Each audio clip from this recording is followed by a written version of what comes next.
स्वागत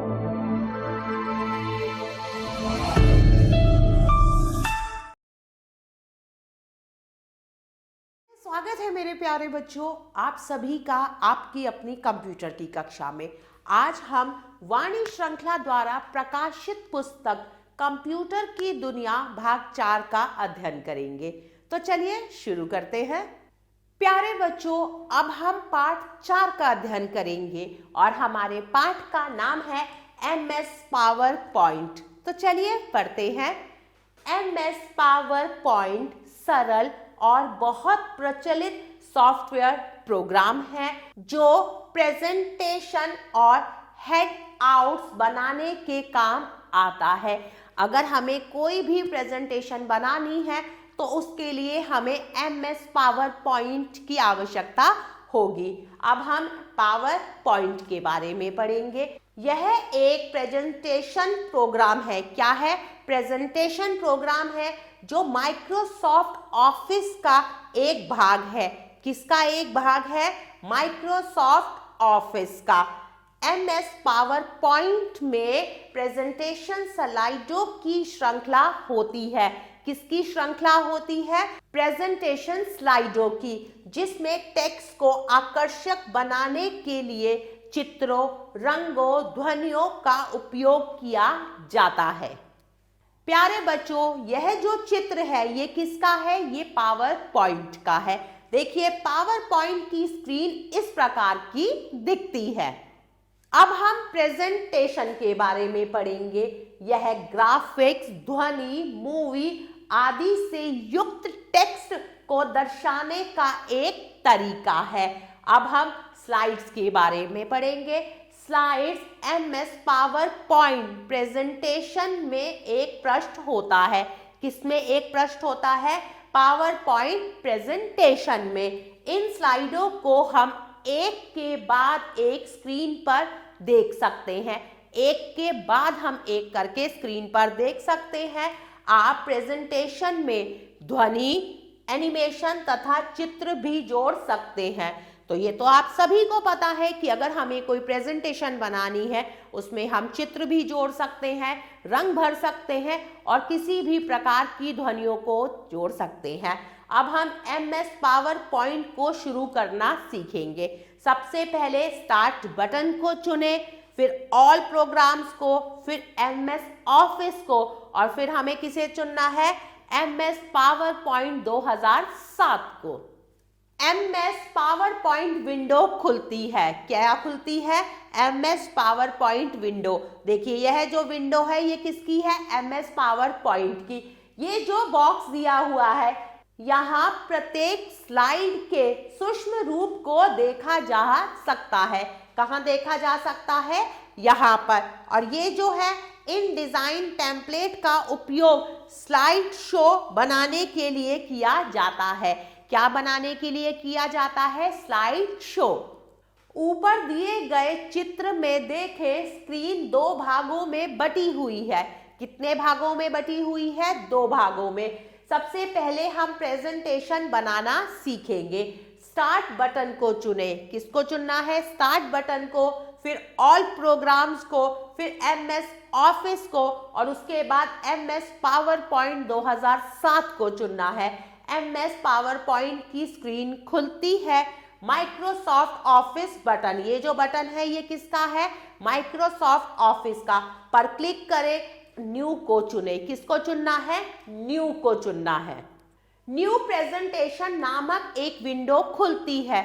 जैसे ही आप न्यू को चुनेंगे तो न्यू प्रेजेंटेशन नामक एक विंडो खुलती है। टेम्पलेट में ब्लैंक एंड रीसेंट पर क्लिक करें। किस पर क्लिक करना है? ब्लैंक एंड रीसेंट पर। किस पर क्लिक करना है? क्रिएट पर।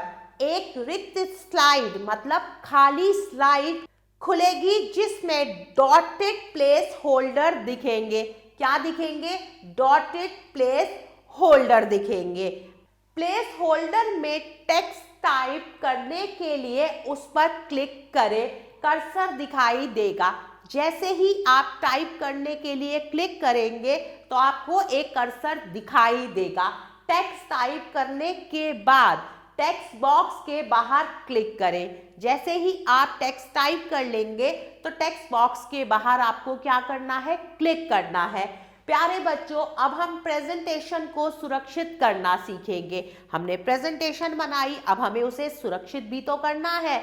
उसके लिए माइक्रोसॉफ्ट ऑफिस बटन को चुनें, उसके बाद सेव एज पर क्लिक करें। उसके बाद क्या आएगा, सेव एज डायलॉग बॉक्स दिखाई देगा।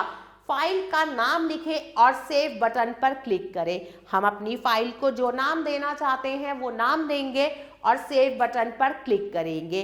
या आप Ctrl+S दबाएं। क्या दबाएं, Ctrl+S दबाएं।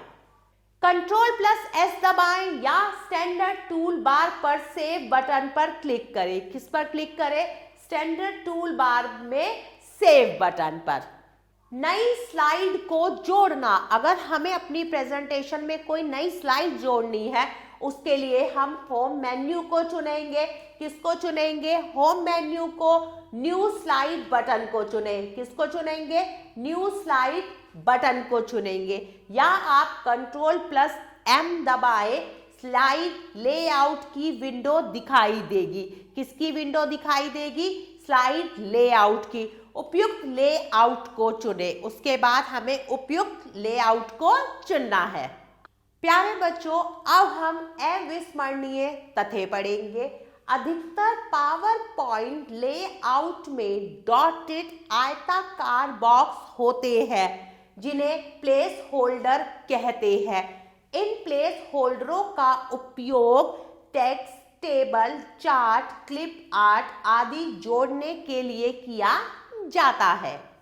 प्यारे बच्चों, अब हम प्रेजेंटेशन को बंद करना सीखेंगे। माइक्रोसॉफ्ट ऑफिस बटन को चुने, उसके बाद हमें क्या करना है, क्लोज पर क्लिक करना है या हम Ctrl+F4 दबाएं। यदि फाइल सेव नहीं हुई हो तो एक डायलॉग बॉक्स दिखाई देगा जो आपको प्रेजेंटेशन में किए गए परिवर्तनों को सेव करने के बारे में कहेगा। क्या कहेगा कि हमने जो भी प्रेजेंटेशन में परिवर्तन करा है उसको सेव करना है या नहीं करना। यदि आप परिवर्तनों को सेव नहीं करना चाहते हैं तो नो पर क्लिक करें। नहीं चाहते हैं तो नो पर क्लिक करेंगे, चाहते हैं तो हम यस पर क्लिक करेंगे। प्रेजेंटेशन पर वापस जाने के लिए कैंसिल पर क्लिक करें। अगर हमें प्रेजेंटेशन पर वापसी जाना है तो हम कैंसिल पर क्लिक करेंगे। अब हम प्रेजेंटेशन को खोलना सीखेंगे। पहले से सेव की गई प्रेजेंटेशन को खोलना। आपने कोई प्रेजेंटेशन बनाई, उसे आपने सेव किया, अब आप उसे खोलना चाहते हैं। उसके लिए आप MS ऑफिस बटन को चुनें। किसको चुनेंगे, MS ऑफिस बटन को चुनेंगे। ओपन पर क्लिक करें। किस पर क्लिक करें, ओपन पर या Ctrl+O दबाएं। ओपन डायलॉग बॉक्स दिखाई देगा। क्या दिखाई देगा, ओपन डायलॉग बॉक्स। उसके बाद लुक इन बॉक्स में ड्राइव को चुने। क्या चुनना है, लुक इन बॉक्स में से हमें ड्राइव को चुनना है। फोल्डर को खोलें, उसके बाद हमें फोल्डर को खोलना है। फाइल को चुने, ओपन बटन पर क्लिक करें। किस पर क्लिक करना है, ओपन बटन पर, तो हमारी फाइल खुल जाएगी। अब हम स्लाइडों को बदलना सीखेंगे। अगर हमें स्लाइड चेंज करनी है तो कैसे करेंगे, स्लाइडों को बदलने के लिए दाईं ओर स्क्रॉल बार पर दिए गए पिछले मतलब प्रीवियस तथा अगले को कहते हैं नेक्स्ट स्लाइड बटन का उपयोग करें। अगर हमें प्रीवियस जाना है तो प्रीवियस बटन का प्रयोग करेंगे, आगे जाना है तो हम नेक्स्ट बटन का प्रयोग करेंगे। अब हम स्लाइड शो के बारे में पढ़ेंगे। स्लाइडों की श्रृंखला को जोड़ने की प्रक्रिया को स्लाइड शो कहते हैं। जब हम बहुत सारी स्लाइडों को जोड़ लेते हैं तो उनको जोड़ने की जो प्रक्रिया होती है उसे स्लाइड शो कहते हैं। स्लाइड शो में आपकी प्रेजेंटेशन की सभी स्लाइडों को फुल स्क्रीन पर एक एक कर दिखाया जाता है। कैसे दिखाया जाता है, एक एक कर दिखाया जाता है। यह सीखने, सिखाने और बांटने के लिए बहुत उपयोगी टूल है। कैसा टूल है? बहुत उपयोगी टूल है। अब हम स्लाइड शो को चलाना सीखेंगे। स्लाइड शो को चुने। किसको चुनना है? स्लाइड शो को चुनना है। फ्रॉम बिगनिंग को चुने। किसको चुनेंगे? फ्रॉम बिगनिंग को। या व्यू में स्लाइड शो बटन को चुने। या हम व्यू में जाएंगे तो स्लाइड शो बटन को चुनेंगे, या फिर हम क्या कर सकते हैं? F5 दबा सकते हैं। स्लाइड शो को बंद करने के लिए एस्केप दबाएं। अगर हमें स्लाइड शो को बंद करना है तो हम एस्केप कुंजी दबाएंगे। प्यारे बच्चों, अब हम पुनः अविस्मरणीय तथ्य पढ़ेंगे। पावर पॉइंट में स्थित क्लिप आर्ट, टेक्स्ट, ड्राइंग आदि को ऑब्जेक्ट कहते हैं।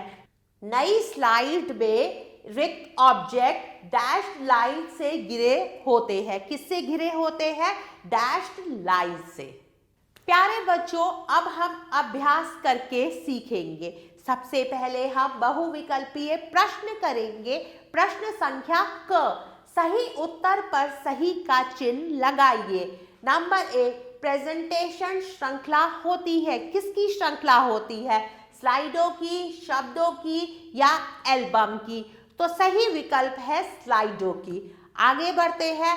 नंबर 2, स्लाइड होता है। क्या होता है? पंक्ति, पेज या शब्द?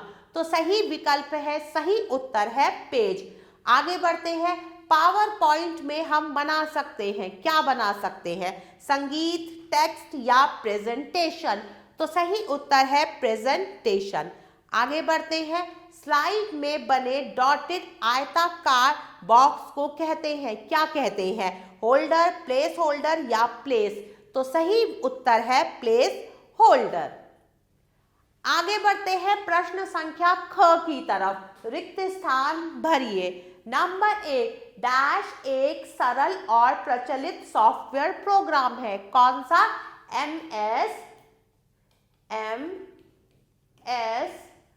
Power point.